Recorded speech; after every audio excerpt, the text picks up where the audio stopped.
अस्सलाम वालेकुम नाज़रीन, प्रोग्राम डिबेट सां गॾु मां आहियां सनाउल्ला हाशमानी। नाज़रीन, सिक्योरिटी फोर्सेस उत्तर वज़ीरिस्तान में ऑपरेशन कयो आहे। 8 दहशतगर्द मारिजी विया आहिनि। ISPR मूजिबि उत्तर वज़ीरिस्तान में दहशतगर्दनि जी मौजूदगी जे इत्तला ते हीउ ऑपरेशन कयो वियो आहे। पाक फ़ौज जी कार्रवाई में 8 दहशतगर्द मारिजी विया आहिनि।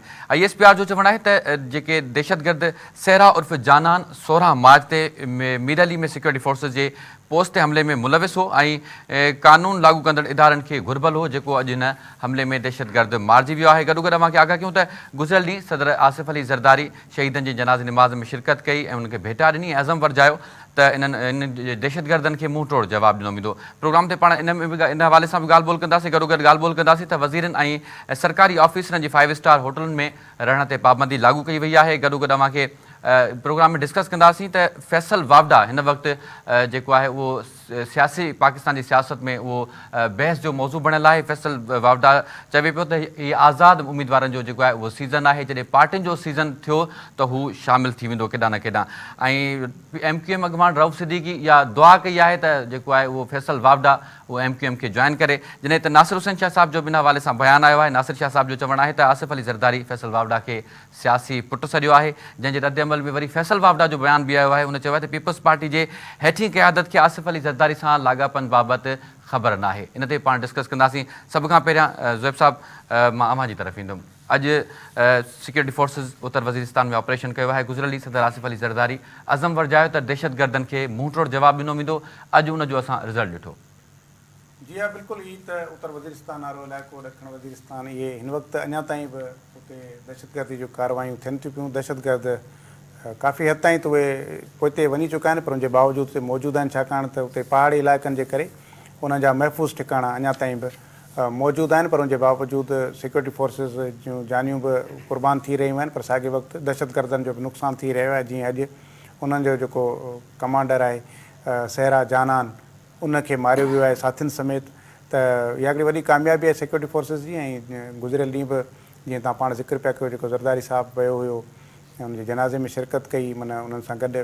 ऐं मुंहिंजे ख़्याल में इहो वॾे अरसे खां पोइ असां ॾिठो आहे त हेड ऑफ द स्टेट जेको आहे उहो इन क़िस्म जे जेको फनरेल में वियो हुजे ऐं उन में उनखे कुल्हो बि ॾिनो हुजे जनाज़े खे। मां सम्झां थो त इहो पंहिंजी नियत जी हिकिड़ो अलॻि हिकु जेस्चर हुयो जेको पीपल्स पार्टी जे हिन सदर जेको मुल्क जो थियो आहे उन ॾिनो आहे। ऐं सभ खां वधीक क़ुर्बानियूं पीपल्स पार्टी ॾिनियूं आहिनि, छाकाणि त दहशतगर्दी जो शिकार जेका पार्टी पाकिस्तान में रही आहे त उहा पीपल्स पार्टी रही आहे। ऐं सभ खां वॾी क़ुर्बानी ॾियण खां पोइ गुज़िरियल भेरे आसिफ़ ज़रदारी खे इहो सदारत जो जेको उहिदो आहे उहो बि हिकिड़ो तमामु वॾी क़ुर्बानी ॾियण खां पोइ मिलियो हुयो। ऐं उहो जेको दौरु हुयो उहो बि मुसलसल दहशतगर्दी जो दौरु रहियो। ऐं उनखां पोइ काफ़ी हद ताईं हाणे सूरत हाल बहितर थी चुकी आहे, पर उनजे बावजूदि ई नंढियूं नंढियूं कार्रवायूं थियनि थियूं, छाकाणि त दहशतगर्द असां वटि अञा बि वॾे पैमाने ते मौजूदु आहिनि। ऐं ख़ुदि काफ़ी उहे माण्हू जेके ऐं दहशतगर्द 5 हुजनि 8 हुजनि, उन्हनि जी कार्रवाई कामयाबु तॾहिं थी थिए जॾहिं असांजा जेके मक़ामी रहण वारा जंहिंखे सहूलियतकार जो नालो ॾिनो वियो हुयो उहे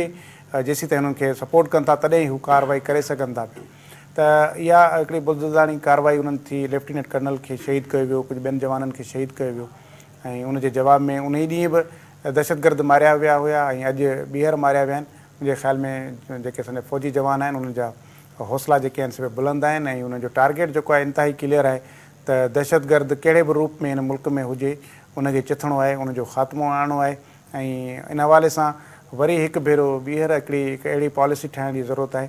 सभिनी जेको सियासी जमायतुनि खे ऐं क़यादत खे इदारनि खे गॾिजी वेहणु घुरिजे, छाकाणि त दहशतगर्दी रुॻो कंहिं हिकिड़े इलाइक़े जो मसइलो न आहे। या दहशतगर्दी जेकॾहिं वज़ीरिस्तान में थिए थी त पोइ उनजा असर जेके आहिनि मुल्क जे ॿियनि हिसनि में बि पवनि था। ऐं हाणे इहो दौरु कोन्हे जो कुझु साल अॻु में इहो मुल्क जो जेको हाणे वज़ीर आज़म आहे उहो जॾहिं पंजाब जो वॾो वज़ीर हुयो त उन वक़्तु बि हुन तालिबान खे इहा अपील कई हुई त उहा पंजाब में भली धमाका न कयो, बाक़ी जिथे वणे वञी कयो।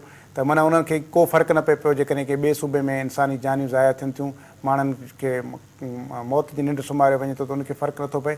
पर हाणे मुंहिंजे ख़्याल में सॼी मुल्की क़यादत खे इन हवाले सां पंहिंजो रवैयो तब्दील करिणो आहे ऐं सभु गॾिजी हिकु भेरो ॿीहर नेशनल एक्शन प्लान ते अचनि त न सिर्फ़ु इहा दहशतगर्दी पर मुल्क में जहिड़े बि क़िस्म जी दहशतगर्दी आहे उन सभिनि खे चिथणु तमामु ज़रूरी थी वियो आहे। मुल्क जूं हालतूं अहिड़ियूं आहिनि, मुआशी तौर ते तमामु घणो असां पुठिते विया हलिया आहियूं। इन दौरान जेकॾहिं वरी दहशतगर्दी जा मामला वधंदा त मुल्क अञा सूरत हाल मुल्क में ख़राबु थी सघे थी। तंहिंजे करे फ़ौजी क़यादत खे ऐं सिविल क़यादत खे गॾिजी फ़ैसिला करणा पवंदा। ठीकु आहे ज़ोहिब साहब, अवां जो हिन हवाले सां नुक़्ते नज़र अची वियो। नसीर साहब, मां अवां जी तरफ़ ईंदुमि। मीर अली में हीउ वाक़ियो दहशतगर्दी जो पेश आयो, 7 जवान शहीद थिया, जंहिंमें 2 फ़ौजी ऑफिसर बि हुआ। उनखां पोइ फ़ौजी क़यादत ऐं जेकी असांजी सियासी क़यादत आहे उन्हनि ॿिन्ही अज़म जो इज़हार कयो ऐं दहशतगर्दनि खे चिथण जो अज़म वरजायो। अॼु ही रिज़ल्ट साम्हूं आयो आहे ऐं वॾी कार्रवाई थी आहे, जंहिंमें सहरा उर्फ़ जानान जेको आहे उहो मारिजी वियो आहे। बिल्कुलु ईअं इहा कार्रवाई जेका आहे अञा वॾी पैमाने ते थियणु खपे। जीअं ज़ोहिब साहब चयो त नेशनल एक्शन प्लान जेको ठहियो हो उन ज़माने खां वठी असांजी डिमांड रही आहे त उन ते मुकमल तौर ते अमल थियणु खपे, पर उहो न पियो थिए। ऐं उन सां गॾोगॾु जीअं पाण गुज़िरियल प्रोग्राम में बि ज़िक्र कयोसीं त ख़ासि तौर ते PTI जे दौर में हज़ारनि जी तादाद में उहे माण्हू जेके इन ऑपरेशन जेके बि थिया नेशनल एक्शन प्लान खां पोइ पाकिस्तान छॾे अफ़गानिस्तान में वञी आबाद थिया हुआ, उन्हनि खे वापसि आंदो वियो ऐं उन्हनि खे मुल्क जे मुख़्तलिफ़ हिसनि में तरसायो वियो, रहायो वियो। ऐं उन दौर जी जेका एस्टेब्लिशमेंट हुई उनमें उनजो बि किरदारु हो ऐं जेका पॉलिटिकल क़यादत हुई उनजो बि किरदारु हो, जंहिं ते बिलाल भुट्टो ज़रदारी साहिबु ऐवान में बीही करे तक़रीर कई, तव्हां एॾो वॾो डिसीशन वरितो, जेके TTP सां अवां ॻाल्हियूं कयूं त पार्लियामेंट खे अवां एतमाद में छो न वरितो। ऐं पोइ ही जेके दहशतगर्दी जा वाक़िया थिया, अवांखे ख़बर हूंदी त वज़ीरिस्तान में ऐं ॿियनि हंधनि ते अमन मार्च बि थिया हुआ, वॾे पैमाने ते माण्हुनि शिरकत कई हुई ऐं उन्हनि बि बार बार इहा डिमांड कई त हीअ जेका पॉलिसी आहे PTI जो ज़ोर में उन तहरीक तालिबान सां ॻाल्हियूं करणु, जंहिंजो जेको तर्जमान हो एहसानुल्लाह एहसान, उन पाण इहो मञियो हो त हा भई APS वारो जेको वाक़ियो आहे मासूम ॿारनि खे उन्हनि ई शहीद कयो। अहिड़े क़िस्म जा ॿिया हज़ारे वाक़िया हू इन मुल्क में करे चुका आहिनि ऐं मुख़्तलिफ़ वक़्तनि ते हाणे बि ॾिठो हूंदो त हू कार्रवायूं कंदा रहनि था। हीअ जेका कार्रवाई थी आहे उनखां पोइ गुड जेस्टर इहो आयो जो जेका असांजी पॉलिटिकल क़यादत आहे, ख़ासि तौर ते आसिफ अली ज़रदारी जेको पाक फ़ौज जो सुप्रीम कमांडर आहे, उहो जॾहिं जनाज़े नमाज़ में शरीक थिए थो ऐं शहीदनि जेके मड़ आहिनि उन्हनि खे कुल्हो ॾिए थो, त हिकु हिकु सिपाही ते न रुॻो आला क़यादत पर हिकु हिकु सिपाही ते उनजो मैसेज ॾाढो सुठो वियो आहे त असांजी जेका सिविल क़यादत आहे उहा असां सां गॾु बीठी आहे। हूअं बि अवां हुजो असां हुजूं ऐं बार बार असां चऊं था त ज़ाहिर आहे उहे सभु असांजे सिर जा साईं आहिनि, जेके सरहदुनि ते बीठा आहिनि, जेके असांजी हिफ़ाज़त कंदा, जेके आइन ऐं कानून जे ताबे आहिनि, उहे सभु असां लाइ क़ाबिल एतिराम आहिनि। सो ज़रदारी साहिब जो सुठो जेस्चर हो ऐं उहा पाण इंट्रो में ॿुधायो त उन्हनि इन अज़म जो इज़हार कयो हो त उन्हनि खां असीं ज़रूरु पलांद वठंदासीं। हीअ कार्रवाई थी आहे ऐं इन्हनि कार्रवाइनि खे अञा वधीक अॻिते वधाइण जी ज़रूरत आहे। गॾोगॾु ऐं इहो बि हिन में एड कंदुसि त आर्मी चीफ साहिबु ऐलान कयो हो, असांखे ख़ातिरी कराई हुई ऐं प्रेस कॉन्फ्रेंस करे इहो ॿुधायो वियो हो त मुल्क में जेके बि दहशतगर्दी जूं कार्रवायूं थियनि पियूं उनमें अफ़गान शहरी वॾे पैमाने ते मुलविस आहिनि ऐं चयो वियो हो त उन्हनि खे नेकाली ॾिनी वेंदी, हिकिड़ो टाइम फ्रेम ॾिनो वियो हो, फंड रखिया विया हुआ, शुरूआति में हिकिड़ी मुहिम बि नज़र आई। ऐं असां त बार बार चवंदा आहियूं त सिंध सूबे जो हिकिड़ो 3-4 ॾहाकनि खां इहो मुतालबो रहियो आहे त जेके बि गैर क़ानूनी न रुॻो अफ़गान पर जेके बि परॾेही तरसियल आहिनि मुल्क में सिंध सूबे में उन्हनि खे नेकाली ॾिनी वञे। उन ते कमु थियो पर उहो उन लेवल जो न थियो जंहिं लेवल ते थियणु खपे हा।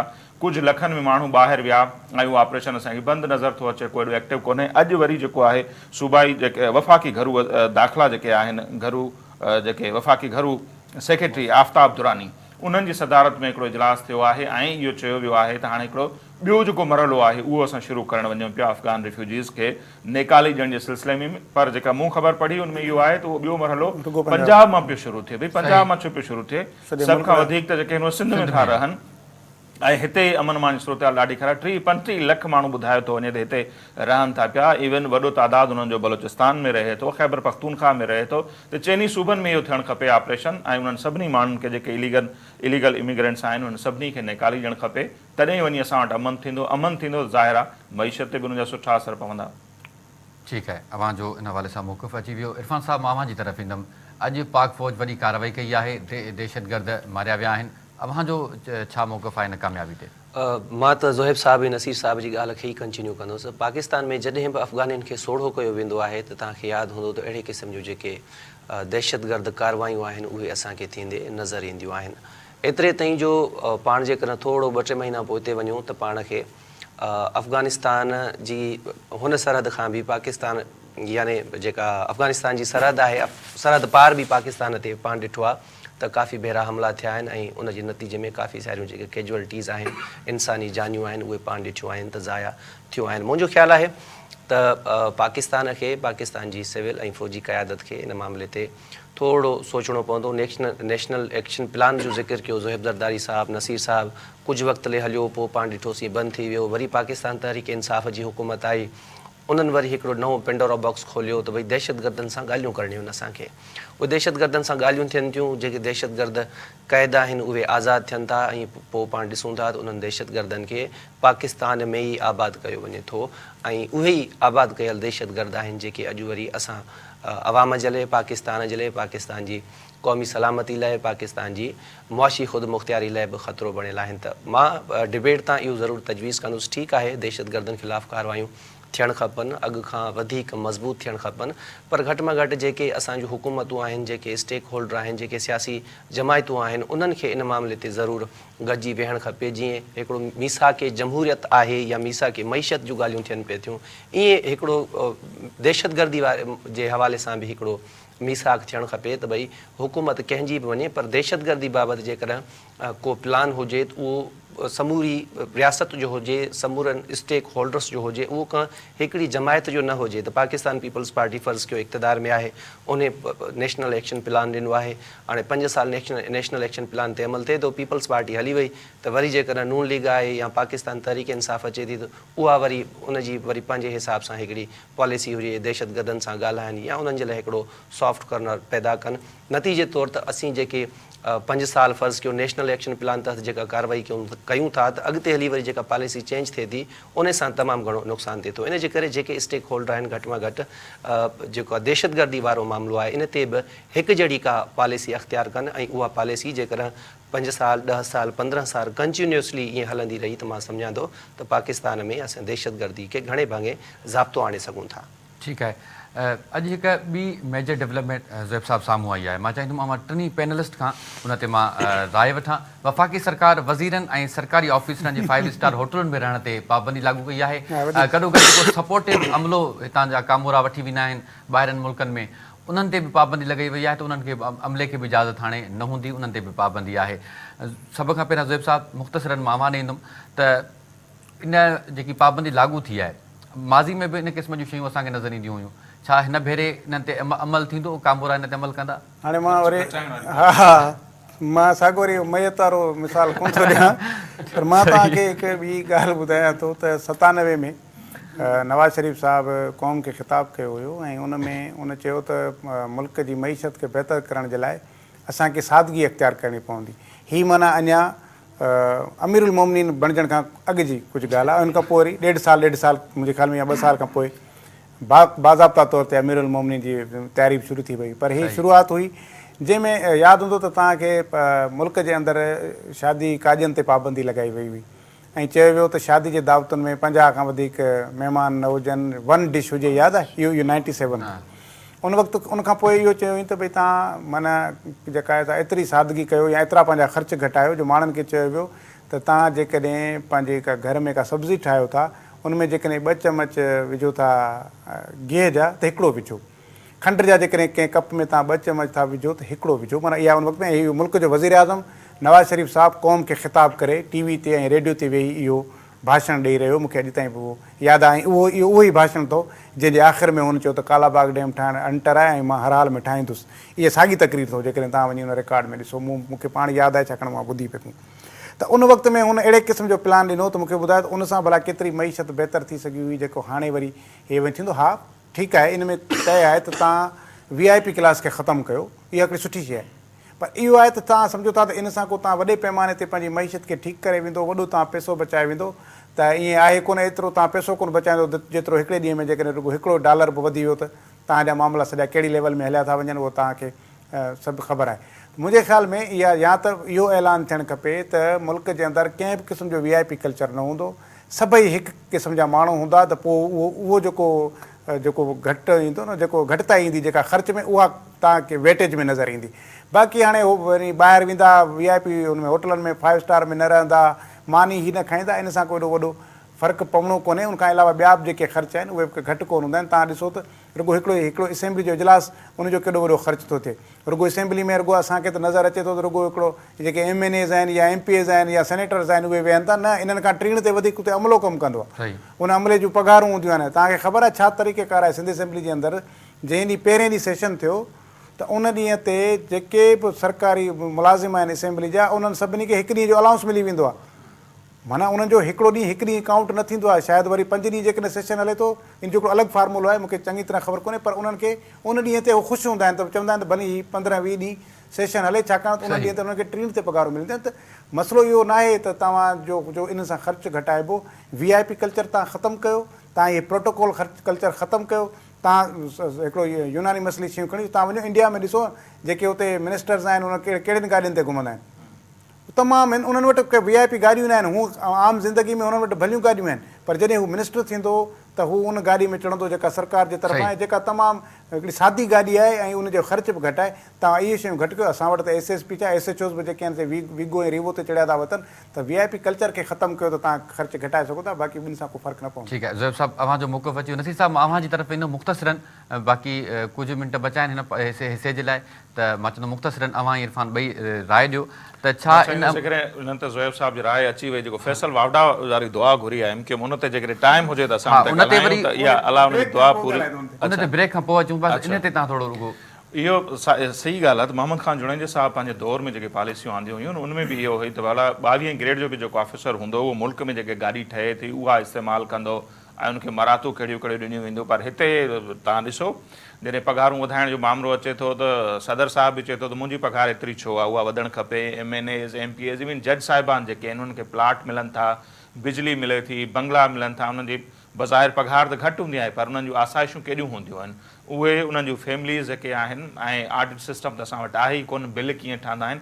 सो इहे सभु शयूं ॾिसणियूं पवंदियूं, रुगो इहो कोन्हे त बसि हाणे ॿाहिरि वञिणो आहे त उते 5 स्टार होटल में अवां न रहंदा, सो इन सां कोई वॾो ख़ासि फ़र्क़ु कोन ईंदो। इरफान साहब, अवां जी छा राय आहे?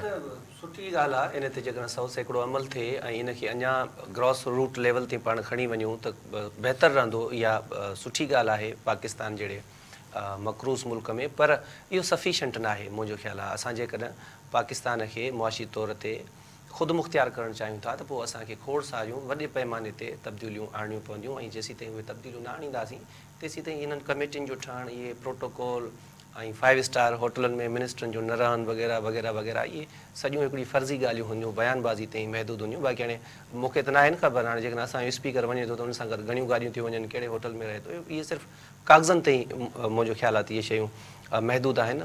हुकूमत में वेठल माण्हुनि खे इन मामले ते थोरी संजीदगी ज़ाहिर करणी पवंदी जेकॾहिं हक़ीक़तुनि बि हू ख़र्चु घटाइणु चाहिनि था। ठीकु आहे नाज़रीन, प्रोग्राम में वक़्तु आहे मुख़्तसिर ब्रेक जो। ब्रेक खां पोइ पाण ॿीहर हाज़िर थियूं त वधीक ॻाल्हि ॿोल जारी रखंदासीं।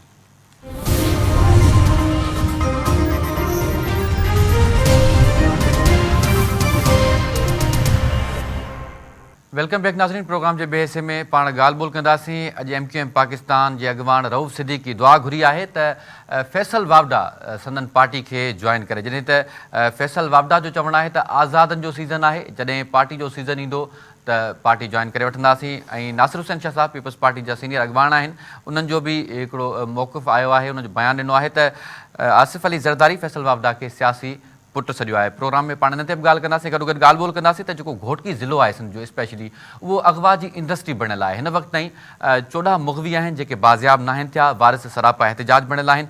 ऐं ॿियो अॼु हिकिड़ो वाक़ियो पेश आयो आहे घोटकी ज़िले में ई, बदअमनी सबबु बंदूक खणी स्कूल वेंदड़ उस्ताद अलरखियो नदवाणी हथियार बंदि नथा क़तल थी वियो आहे। कुझु ॾींहं पहिरियां उस्ताद अलरखियो जी जेकी वीडियो हुई उहा सोशल मीडिया ते वायरल थी हुई। हू बदअमनी सबबु जेको आहे बंदूक खणी स्कूल ॿारनि खे पढ़ाइणु वेंदो। मां पंहिंजे मौज़ूज़ पैनल्स ॾाईंदुमि। ज़ोएब साहब, अॼु MQM दुआ घुरी आहे त फैसल वावड़ा खेनि जॉइन करे। MQM सेनेट जी चूंड थिए पई, फैसल वावड़ा जेकी तजवीज़ आहे उहा MQM कई आहे। अहिड़ी ई सिचुएशन असांखे नज़र आई PTI जे हवाले सां। लाहौर हाईकोर्ट जो फ़ैसिलो बि आयो, हाणे अवां इन फ़ैसिले खे कीअं पिया ॾिसो? ॾिसो न, पहिरीं ॻाल्हि त तव्हां जेको MQM वारनि जी दुआ जी ॻाल्हि था कयो त हूअं बि अमलनि जो दारोमदार नियतनि ते हूंदो आहे। मूंखे कोन थो लॻे त MQM वारनि जा एॾा अमाल भला आहिनि जो अलाह हुननि जी ॿुधे, पर बहरहाल उनजे बावजूदि असांजी दुआऊं कॾहिं असांजी दुआऊं न पूरी थिए। पर इहा ॻाल्हि माना ॾाढी अजीब पई लॻे त उहो दुआ थो घुरे त इहा असांजे MQM में अचे ऐं MQM जे 2 मेंबरनि हुनजी ताईद ऐं तजवीज़ कई आहे। MQM अञा ताईं पाण ॿुॾतर जो शिकार आहे, उनखे ख़बर नथी पए त भई असां सां गॾु आहे या न आहे। हिकिड़े आज़ादु उम्मीदवार जी ताईद ऐं तजवीज़ करण में 2 MQM जे मेंबरनि जूं सयूं थियल आहिनि, त MQM पंहिंजी पार्टी खां पुछे न तव्हां इहे कीअं कयूं, त हीअ MQM जे तरफ़ां ई हूंदो, MQM जी हिमायत सां ई हू थींदो छाकाणि त जेके उन हीअ बि हिकिड़ो इलेक्टोरल कॉलेज सां ई हीअ इलेक्शन थींदी आहे त पीपल्स पार्टी जा जेतिरा थियनि था पीपल्स पार्टी पंहिंजा ओतिरा उमेदवार बीहारिया आहिनि त जंहिंमां इहो साबित थियो त हाणे पीपल्स पार्टी जा वोट त फैसल वावड़ा खे मिलणा न आहिनि भली खणी हू आसिफ़ ज़रदारी जो सियासी पुट ई छो न पाण खे सॾाए पर हाणे इहो आहे त उनखे MQM जा या के ॿिया जेके वोट मिलनिसि पोइ वरी इहो आहे त अॻिते हली उहो छा MQM में वेंदो आज़ादु हैसियत में सेनेट में वेहंदो पीपल्स पार्टी खे जॉइन कंदो इहो वरी बि ऑप्शन हुन पाण वटि खुलियल छॾियो आहे मुंहिंजे ख़्याल में इहो बहस वॾो कोन्हे त कहिड़ी पार्टी सां बीहे थो ऐं आसिफ़ ज़रदारी जो सियासी पुट आहे या न आहे या हो खणी चए थो त पीपल्स पार्टी जी हेठीं क़यादत खे ख़बर ई न आहे त मुंहिंजे आसिफ़ ज़रदारी सां मामला कहिड़ी लेवल ते आहिनि ॻाल्हि इहा आहे त जेको आहे फैसल वावड़ा जी पोज़ीशन इहा आहे त हाणे शेख रशीद वारी सीट ख़ाली थी वई त उनखे उते तयारु कयो वियो आहे मुंहिंजे ख़्याल में हाणे इनजी अहमियत इन करे आहे या उनजो जेको क़द आहे या पाण जेको आहे मुंहिंजे ख़्याल में ॿियों टियों ॾींहुं आहे पाण इनखे डिस्कस था कयूं पिया त हुनखे जंहिंजो आशीर्वाद हासिलु आहे असल में उन्हनि जो ई मामिलो आहे उन्हनि जे ई प्लान ते आज़ादु हैसियत में विड़े पियो उन्हनि जे ई चवण ते ई MQM जे ॿिनि माण्हुनि उन्हनि जी मेंबरनि जेको आहे उनजी ताइद तजवीज़ कई आहे छाकाणि त उहा MQM खे ख़बर आहे त उन्हनि खे मैंडेट जेको आहे उहो किथां मिलियो आहे ऐं उनजे चवण ते सॼियूं शयूं थियनि पियूं मां इन ॻाल्हि मामले में एॾो हैरत में न आहियां बाक़ी अॻिते हली हू कहिड़े पासे वञे थो जेकॾहिं हू कंहिं पासे न बि वञे त बि फैसल वावड़ा पंहिंजी इन इनफ़रादी हैसियत सां अकेलो बि जेकॾहिं वेठो त बि हू पंहिंजी इहा हैसियत बरक़रार रखंदो छाकाणि त आशीर्वाद कुझु वॾो मिलियल आहे ठीकु आहे नसीर साहब अवां छा चवंदो वॾी महिरबानी अच्छा वावड़ा साहब जो हूं त खोड़ ख़ुशूसियतूं आहिनि पर हिकिड़ी ख़ुशूसियत हुनजी जेका मतिलबु अट्रैक्टिव कंदी आहे मूंखे घणो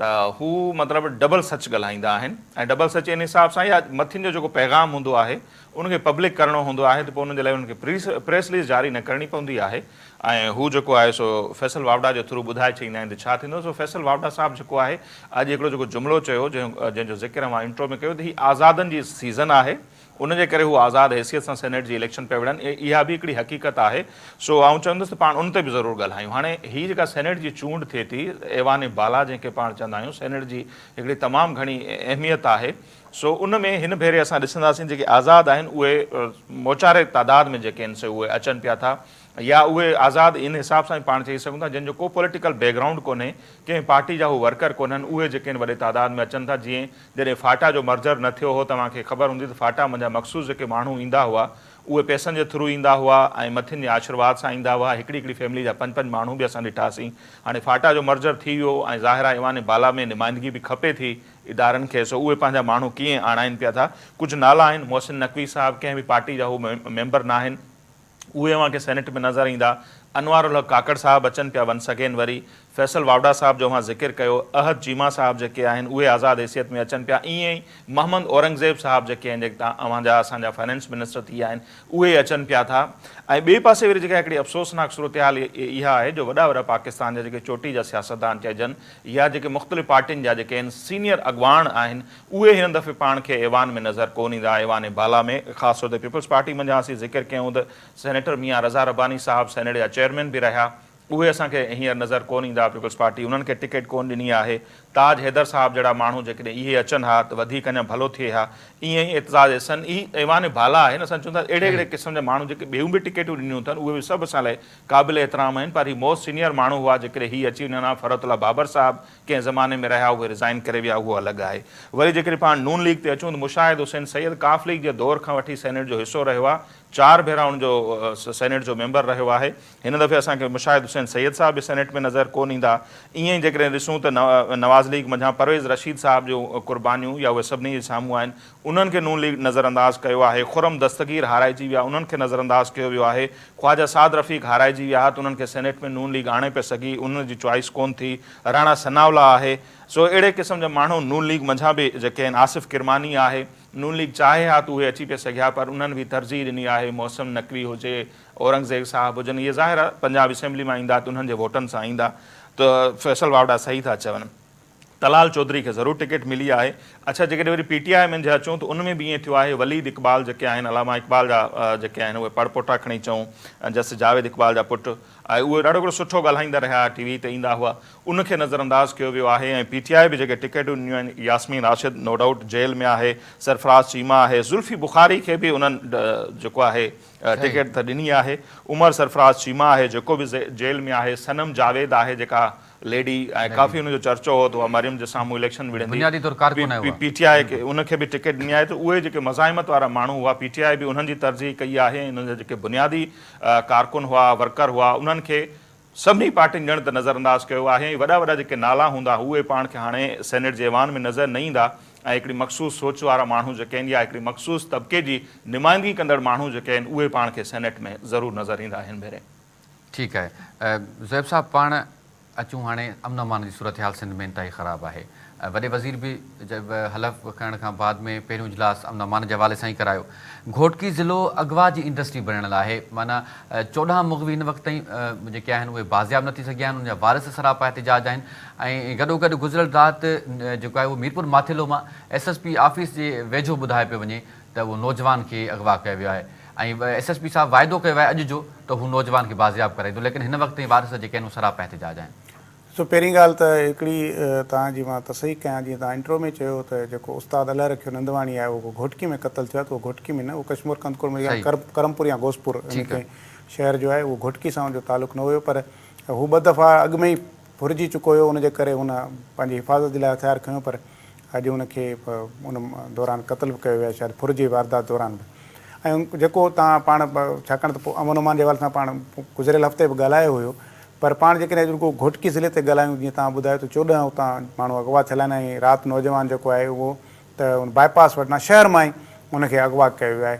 ऐं इहा ज़ाहिर आहे अनवर खेतरान जेको SSP हुयो उनजे वञण सां सूरत हाल ॾाढी ख़राबु थी वई। निगरान दौरान त हुकूमत दौरान सॼी सिंध में अमन अमान जी सूरत हाल ॾाढी ख़राबु थी वई ऐं उहो SSP नओं वियो आहे हाणे उहो रोहल खोसो, अञा शायदि कल्ह ई उन चार्ज वरिती आहे, अञा 1-2 ॾींहंनि में उनखां पोइ ॾिसूं, पर उनजे लाइ हिकिड़ो वॾो इहो चैलेंज हूंदो ऐं बरंदड़ हिकिड़ो ज़िलो अमन तबाह थियल ज़िलो उनखे मिलंदो, त हिकु त वॾो चैलेंज उनखे इहे मुग़वी बाज़ियाब बि कराइणा आहिनि ऐं उनखां पोइ ॿियनि शहरनि खे अगवा थियण खां बचाइणो बि आहे ऐं अमन अमान जी सूरत हाल उते जेका असां पैदा करणी आहे। मुंहिंजे ख़्याल में हिकिड़ो वॾो चैलेंज सां रोहल खोसो साहिबु हुते वेंदो ऐं अञा छाकाणि त हीअ SSP सतह जूं मुक़ररियूं बदिलियूं थियूं आहिनि, मुंहिंजे ख़्याल में DIG सतह जूं अञा थियणियूं आहिनि, त ॾिसूं त उहे उन में उते छाकाणि त DIG जी बि हिकिड़ी कमांड जेका आहे वॾो असरु रखे थी, त थींदो ईअं आहे, रहियो बि आहे माज़ी में त जेको घोटकी शिकारपुर या परियां सखर इहे 2-3 जेके ज़िला आहिनि इन्हनि जा SSPs गॾिजी कार्रवाई कंदा आहिनि त उहा ॾाढी असराइती थींदी आहे, छाकाणि इन्हनि जो कचो तक़रीबन जेको आहे उहो मिले थो, जीअं घोटकी जो कचो कश्मीर कंदकोट जे कचे सां मिले थो, तंहिंजे करे जेकॾहिं हिकिड़े पासे खां ऑपरेशन थींदो आहे त उहो वरी ॾुआरी ॿिए ज़िले में लिया वेंदा आहिनि, त इन में वरी गॾियल नमूने सां चारई पासनि खां जेकॾहिं ऑपरेशन थींदो त उहो ई कामयाबु थी सघे थो। पर उनजे बावजूदि इहो इंतिहाई सवालिया निशान आहे। इहो चैलेंज जेको आहे उहो रुॻो घोटकी जे लिहाज़ सां त मीर रोहल खोसे जो ज़रूरु थिए थो, पर तक़रीबन सिंध जे ॿियनि ज़िलनि में बि जेके आहिनि उहे माण्हू अगवा थियल आहिनि ऐं गॾोगॾु इहो मौजूदा जेका हुकूमत आहे सिंध जी उनजे लाइ ख़ासि तौर ते घरू वज़ीर ज़ियाउल हसन लंजार साहब जे लाइ वॾो चैलेंज आहे। उन्हनि अॼु इहो बि चयो आहे त कचे खे असां क्लियर कराईंदासीं ऐं इहो तमामु वॾो चैलेंज हूंदो। त मुंहिंजे ख़्याल में सिंध में जेसीं ताईं धाड़ियल कल्चर जे ख़ात्मे जे लाइ के जोगा उपाउ नथा वठिजनि, तव्हां वॾनि ॾोहारनि खे जे ख़िलाफ़ु ऑपरेशन कयो। असांजा हू ख़ैर इहे SSPs जेके आहिनि काफ़ी मुड़ुस माण्हू आहिनि, उहे मोटरसाइकिल फुर वारे खे त ॿधे करे पकिड़े वञी कूड़े मुक़ाबले में हाफ़ पिराए करे था छॾीनि, पर उन्हनि जो बि मतियूं मुझी वेंदियूं आहिनि जेकॾहिं कचे में को ऑपरेशन कनि था। त मुंहिंजे ख़्याल में उहे इन हवाले सां हिकिड़ी जामे हिकमत अमली जोड़ण जी ज़रूरत आहे। जहिड़े नमूने सां दहशतगर्दनि खे मुंहुं ॾियण जे लाइ नेशनल एक्शन प्लान आंदो वियो हुयो, मां अॻु में बि इहा ॻाल्हि कंदो रहियो आहियां त सिंध में बि धाड़ियलनि जे ख़िलाफ़ु या तोड़े जो कचे पके ॿिन्ही पासे जेका बदअमनी आहे उनजे ख़ात्मे जे लाइ हिकिड़ो ॿियो असांखे बि एक्शन प्लान ठाहिण जी ज़रूरत आहे। सिंध हुकूमत खे उहा पंहिंजे बिहाफ ते सभिनी कानून लागू कंदड़ इदारनि सां गॾिजी, सिक्योरिटी वारनि इदारनि सां गॾिजी, पुलिस ऐं ॿिया जेके पैरामिलिट्री फोर्सिस आहिनि उन सां गॾिजी करे का हिकमत अमली ठाहिणी पवंदी, न त इहे माण्हू अगवा पिया थींदा। तव्हां यकीन कयो त राति जे वक़्त में तव्हां सिंध में हाणे ट्रेवल नथा करे सघो, कंहिं इलाइक़े में नथा, ॾींहं ॾिठे जो ई माण्हू अगवा था थियनि, राति त अञा बि ॾोहारियुनि खे वधीक हिमत ॾिए थी। ऐं राति बि जेको आहे इहो नौजवान मीरपुर माथेले जो रोड बाईपास आहे जेको नेशनल हाईवे आहे, उतां नौजवान खे कुझु मुफ़ासिले ते SSP जी ऑफिस आहे, दीदा दलेरी सां धाड़ियल अचनि था ऐं मीरपुर माथेले शहर मां नौजवान खे अगवा करे था वञनि। त मतिलबु तव्हां ॾिसो त ॾोहारियुनि जो जेको आहे हौसलो केॾो वधियल आहे। इन हौसले खे टोड़ण जी ज़रूरत आहे ऐं उहो हौसलो जेको आहे उहो कंहिं गॾियल हिकमत अमली सां ऐं जामिती हिकमत अमली खां सवाइ न टुटंदो। नसीर साहब, हीअ अगवा इंडस्ट्री जेकी घोटकी खे धाड़ियलनि बणाए छॾियो आहे, कॾहिं आवाम जी जिंद आजी थींदी इन्हनि मां? जॾहिं हुक्मरान जेके आहिनि चाहींदा, जॾहिं वस वारा चाहींदा, उन्हनि बिल्कुलु थी वेंदो ऐं कानून खां को बि ॾाढो कोन्हे। जॾहिं ही पंहिंजी ते आया त वॾा वॾा ऑपरेशन थिया आहिनि जीअं असां उत्तर वज़ीरिस्तान ऑपरेशन, सवात ऑपरेशन, ॿियनि जा हवाला ॾींदा आहियूं त एॾनि दहशतगर्दनि जो ख़ात्मो हिन मुल्क मंझां थी सघे थो त ही छा आहिनि। ऐं गॾोगॾु ॾिसो असांखे इन ते बि ज़रूरु ॻाल्हाइणु खपे त घोटकी या पन्नू आकिल में हिकिड़ी वॾी छावनी बि आहे। ईअं ई वरी जेके ॿिया हंधि असां ॾिसूं त सभिनी जेके बि कानून लागू कंदड़ इदारा आहिनि उन्हनि सभिनी जी ज़िम्मेवारी थिए थी अमन अमान जी, पंहिंजे माण्हुनि जी, पंहिंजनि शहरनि जी जान जी अमान, उन्हनि सभिनी जो फ़र्ज़ु थिए थो। उन्हनि सभिनी इदारनि खे इन मामले में पंहिंजो किरदारु अदा करणो पवंदो ऐं लीड ज़ाहिर आहे आईन कानून मूजिबि सिंध पुलिस खे करिणो आहे। ऐं पहिरें पाण जॾहिं पहिरें प्रोग्राम में ॻाल्हायोसीं पिए तॾहिं पाण इहो पिए चयो त निगरान हुकूमत हुई, उनजे दौर में ईअं कुझु थियो, जेका हिकिड़ी रियलिटी बि हुई। पर हाणे सिंध हुकूमत जेका आहे उनजी काबीना जेका आहे उहा मुकमल थी चुकी आहे। मुराद अली शाह साहब जी कैबिनेट जेका शुरूआती मरहले में आई आहे। सो हाणे असीं ईअं नथा चऊं त बाबा उन्हनि जे दौर में थियो, हिननि खे कुझु करणु खपे ऐं इन्हनि ई माण्हुनि उन्हनि खे वोट ॾेई करे इक़्तिदारी ऐवाननि ते पहुचायो आहे। हू शेर आहिनि त हमने माना के तगाफुल न करोगे लेकिन खाक हो जाएंगे हम, तुमको ख़बर होने तक। सो हिननि ताईं ख़बर ज़रूरु पहुती हूंदी। सो हीउ जेको कुझु थिए पियो हाणे हद इहा आहे जो वाक़ई 40 जेके आहिनि उहे ॿुधायो पियो वञे त जेके धाड़ेल बि दहशतगर्द आहिनि उहे रोडनि ते निकिरी था अचनि, मुसाफ़िर गाॾियुनि ते फायरिंग था कनि, ड्राइवरनि खे खणी था वञनि, मुसाफ़िरनि खे लाहे था वञनि। भाई ही अॼु माना हिकिड़ी जदीद दौर जी सिंध आहे। ऐं उते जीअं पाण पहिरें बि ज़िक्र कयो त 2 डिवीज़न आहिनि, सखर ऐं जेको आहे सो लाड़काणो डिवीज़न, उन्हनि ते इहो कंट्रोल कोन पियो थी सघे। असां जेके दहशतगर्द मां बार बार हिनखे चवंदुसि धाड़ेल आहिनि उहे उन्हनि ते कंट्रोल नथो थी सघे। उहो उस्ताद जंहिंखे इहो हो त भई मुंहिंजी ज़िंदगी खे ख़तरो आहे, जेको बंदूक खणी स्कूल वेंदो हो, पर उहा बंदूक बि उनजी हयाती पाण ॾिठोसीं त न बचाए सघी। ऐं इंतिहाई अफ़सोसनाक ख़बर आहे। 2 ॾींहं पहिरियों उनजी इहा वीडियो वायरल थिए थी, 2 या 3 ॾींहं पहिरियां त हू वञे थो पंहिंजो फ़र्ज़ सर अंजाम ॾियणु पढ़ाई जे सिलसिले में बंदूक खणी, ऐं 2-3 दफ़ा पहिरियों हुन खां फुर थी चुकी हुजे। अॼु नेठि उनजी हयाती हली वई आहे। बज़ाहिर ॿुधाए थो त फुर मज़ाहिमत ते उन्हनि खे शहीद कयो वियो आहे। ऐं तीअं चवंदुसि उनजी ज़िंदगी वई आहे, पर हुनजो ज़रूरु पहिरों खणणु खपे। ऐं खोसो साहब मुंहिंजे ख़्याल में उहो ई आहिनि जिन फातिमा फरड़ो केस में पंहिंजो किरदारु अदा कयो हो। रूला खोसे जी मां ॻाल्हि पिया कयो, SSB जेके हुआ। सो उन मंझां बि असांखे उमेदु आहे, पर ॻाल्हि इहा आहे त मथी लेवल ते अञा मामला ते कोन पिया थियनि IG साहब जे हवाले सां, या सिंध हुकूमत जेका आहे जीअं घरू वज़ीर जो ज़ुएब साहब ज़िक्र कयो। सो उन्हनि खे ज़रूरु पंहिंजो किरदारु अदा करणु खपे। ऐं जेकॾहिं चवंदा आहिनि गवर्नमेंट करे त मिंट, गौर करे त मिंट, जेकॾहिं उहे पंहिंजी ते अचनि त इहे जेके चंद आङुरियुनि ते ॻणनि जेतिरा दहशतगर्द आहिनि उहे न सिंध हुकूमत खां ॾाढा आहिनि, न सिंध पुलिस खां ॾाढा आहिनि, न ई जेके कानून लागू कंदड़ ॿिया इदारा आहिनि उन्हनि खां ॾाढा आहिनि। पर ॻाल्हि आहे नियत जी, ॻाल्हि आहे सचाई जी। जंहिं ॾींहुं इहा सचाई नज़र आई असांखे अमन नज़र ईंदो। ठीक है नसीर साहब, वॾी महिरबानी अवां जो नुक़्ते नज़र हिन वाले सां अची वियो। नाज़रीन, प्रोग्राम जे आख़िर में मां बसि हिकु जस्ट पॉइंट अवांखे नोट कराईंदुमि त कंदकोट में मुग़वी अली बहार सुरहाणी, ज़ीशान, शमन सुरहाणी, सदरुद्दीन, ख़ालिद मीराणी, दुर मोहम्मद गोलो, ग़ुलाम मोहम्मद ऐं ॿियनि जी बाज़ियाबी लाइ मुसलसल एहतजाज आहे। ऐं हिन वक़्त ताईं जेके आहिनि उहे 14 मुग़वी जेके आहिनि उहे घोटकी में आहिनि ऐं ॿियनि ज़िलनि जा बि जेके आहिनि मुग़वी उहे बाज़ियाब न थी सघिया आहिनि। प्रोग्राम मां फ़िलहाल एतिरो ई, ॾींदा इजाज़त। अल्लाह निगहबान।